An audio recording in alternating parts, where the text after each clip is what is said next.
Hey everybody, today I'm going to do another ranking video. I did a Paul McCartney ranking video I think last month, and a lot of people seemed to really like it, and it inspired a lot of good conversations in the comments. So today I'm going to rank John Lennon's albums, and for this one I'm just going to concentrate on his albums that were released either during his lifetime, and with one exception. I'm not going to include any like compilations, so I'm not going to do Shaved Fish or Men Love Avenue, but obviously of course that was released after he passed away. But I am going to include Live Peace in Toronto, just because that's an album that he worked on himself. He mixed it, and it was a very important album to him, I think. I'm also going to include Milk and Honey. And even though that was released after he passed away, it has songs that obviously he was working on towards the end of his life. So I'm going to rank these albums. I'm going to start with my least favorite, work up all the way to my favorite, of course. And I'm sure my list will be much different than a lot of your lists. And you know, when it comes to John Lennon's albums, I really do like them all. There's one album, and it will be my very bottom of the list album, that I don't listen to all that much, and it still has a few songs that I like, but generally speaking it's not my favorite. So let's get going and start off here. So my least favorite of John Lennon's albums is an album called Sometime in New York City. It's by John and Yoko and the Plastic Ono Band with Elephant's Memory. And this is an album that I've talked about this album a lot in the past, like when I did like the John Lennon, the Lennon box set review that I did. I also did the John Lennon, the UK box set that I did a couple of months ago as well. You can check out those videos up here. It's just an album that John is full on political here. Also Yoko, it's Yoko and John kind of 50-50 here. So the John songs on here are, you know, probably some of the least musical, is what I'll say, of his career. Doesn't mean that they aren't good, because they are actually pretty good. Like Luck of the Irish, I like a lot. He wrote that with Yoko. John Sinclair is actually a pretty cool groove of a song. The song New York City is interesting and up-tempo. My favorite song on this album, though, is a Yoko song called Sisters, Oh Sisters. It's just like a 1950s kind of doo-wop thing, but it's just really cool.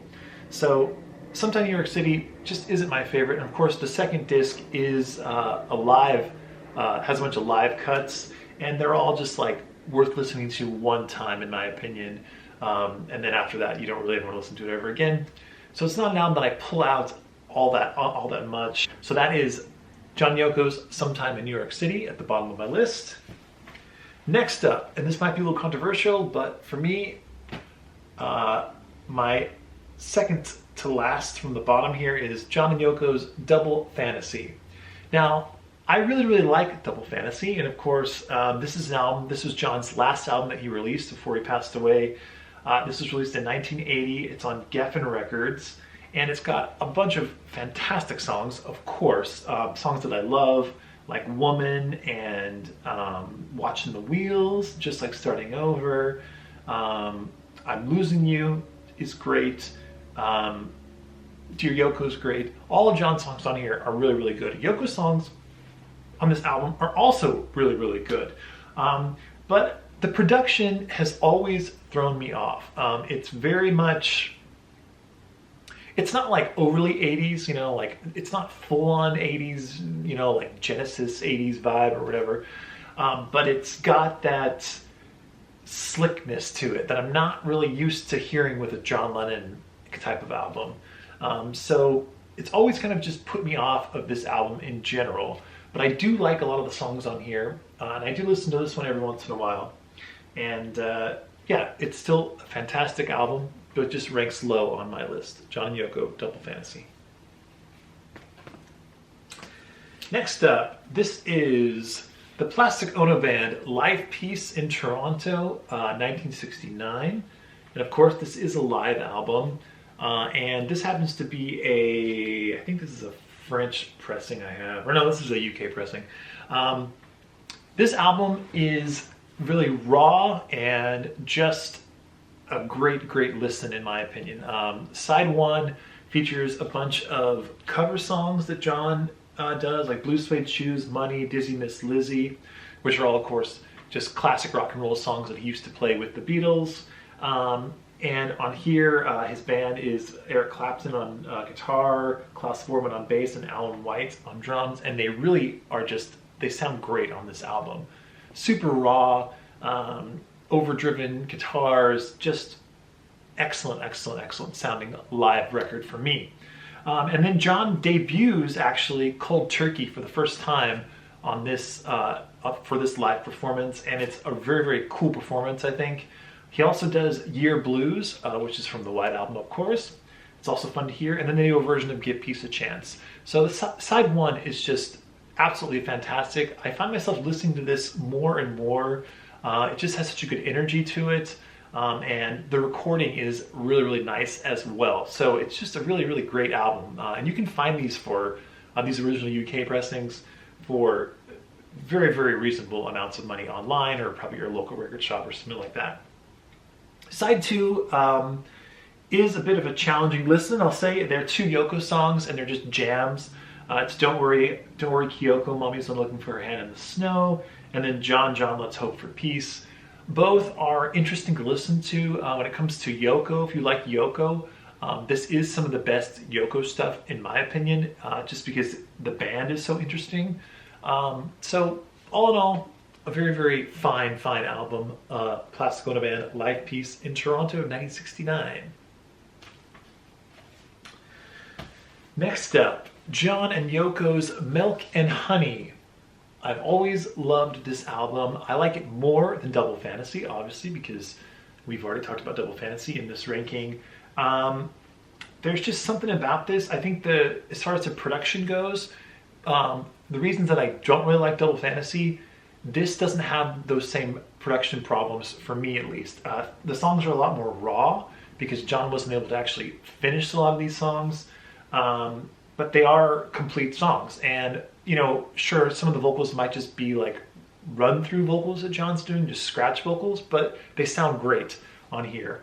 And I love John's songs on here. I'm Stepping Out has always been a favorite of mine. I Don't Want to Face It is great. Nobody Told Me is great. I love Borrowed Time. Forgive Me My Little Flower Princess is fantastic. And then Grow Old With Me is just an amazing, amazing John song as well. And I also like Yoko songs on here. I like every single Yoko song on here, but I really, really like Let Me Count the Ways, which is like a piano demo, similar to like John's Grow Old With Me. Just the way she sings it, and the melody is really, really nice. If you are a Yoko hater, this is a song that I think might make you change your mind as far as her as a musician and her as a songwriter. Let Me Count the Ways is a really beautiful, beautiful song. So yeah, Milk and Honey is a really, really great album, and I've always really liked this album a lot. So that's why I have it ranked up not near the bottom. I think a lot of people might have this album ranked a lot lower on their list, but for me, I really, really like it. So Milk and Honey. Next up, this is when it starts getting hard for me to put these in a certain order because I love all these albums. Next up is John Lennon's rock and roll album. I love so much about this album.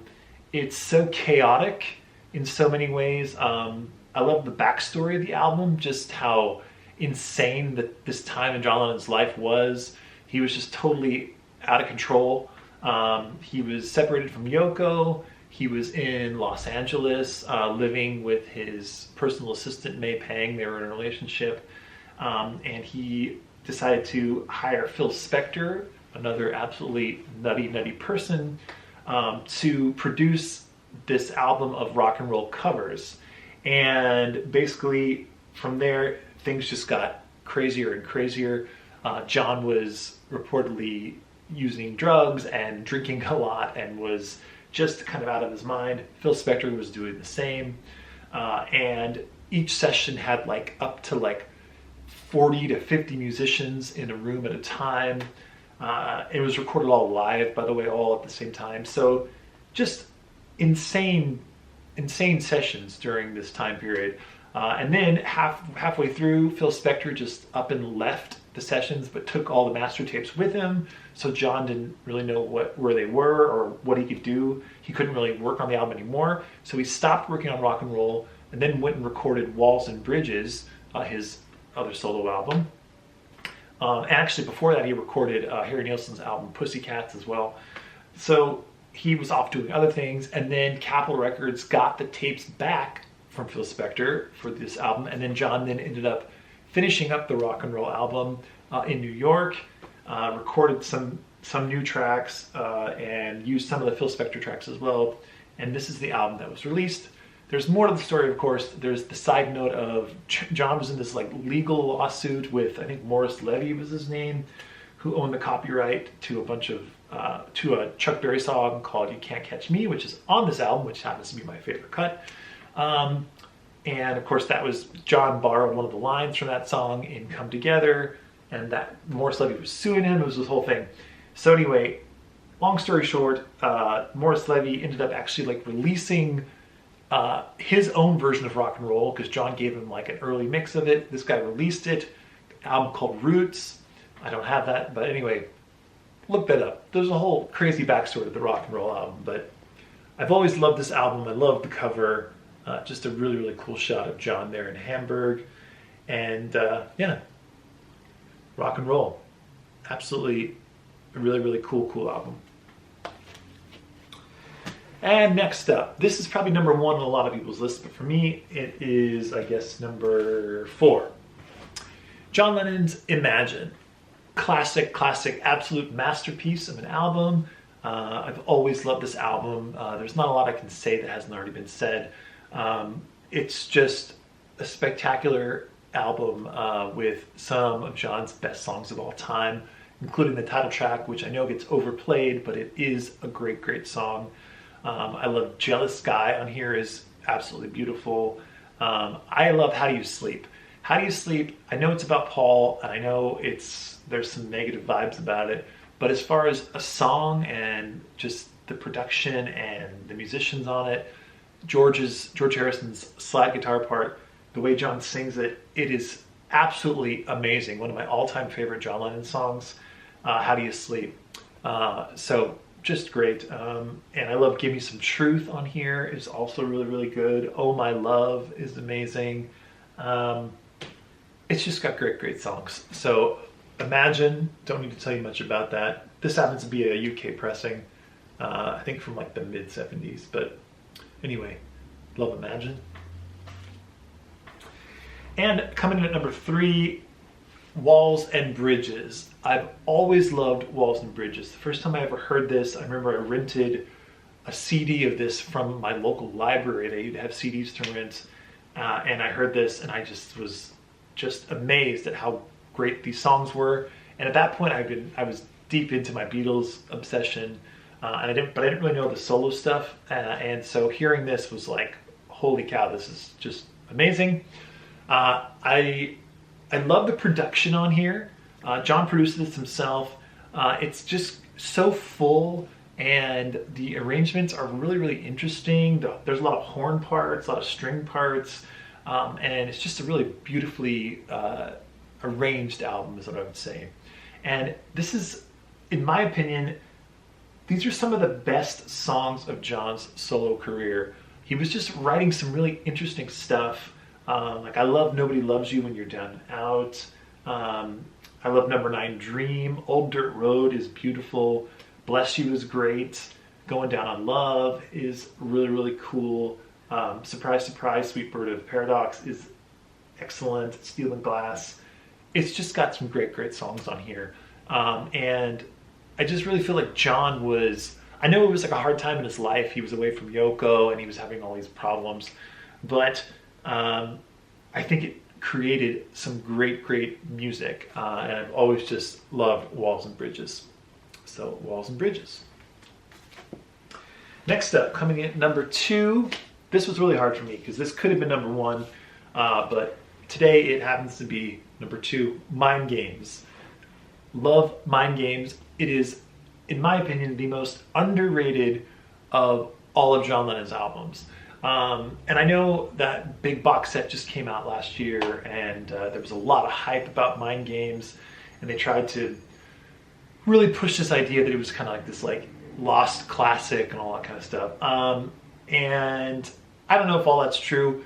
For me personally, I've just always had a deep connection to Mind Games. The songs on here, at a certain point in my life, when I was like just out of high school, starting college, I really listened to Mind Games a lot. So, and those were really, really good times for me. And this album was just reminds me of those good times. And I just love the songs on here, and I love John's voice on here. And again, he produced this one himself. And I know a lot of people complain that there are some really lightweight songs on here, and I will agree with that. Like certain songs like One Day at a Time, and then like Intuition and Only People, they are kind of weakish songs, I would say. But there's still something kind of magical about that, because John was like, this is right after Sometime in New York City. It was like John was moving away from the political John. It was kind of going back into his just creative songwriter, John Lennon. The same guy that wrote like I Am the Walrus and Glass Onion was now back to writing songs that were just a little bit more kind of weird. And that's my favorite kind of John Lennon. So Mind Games is just a fantastic record in my opinion, and I've always loved it, and I think I always will. So number 2. And coming in at number 1, Plastic Ono Band. Just an absolute masterpiece. There isn't a second of this record that isn't perfect in my opinion. It's just such a statement. This is obviously John Lennon's first official true solo album after the Beatles. And it's just so raw. And the band, you get Ringo on drums, Klaus Voormann on bass, John on guitar, occasionally Billy Preston plays piano. And it's just great.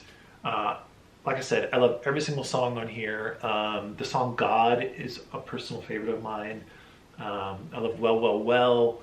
Mother is just heartbreaking, but also just his vocal on there is just unbelievable.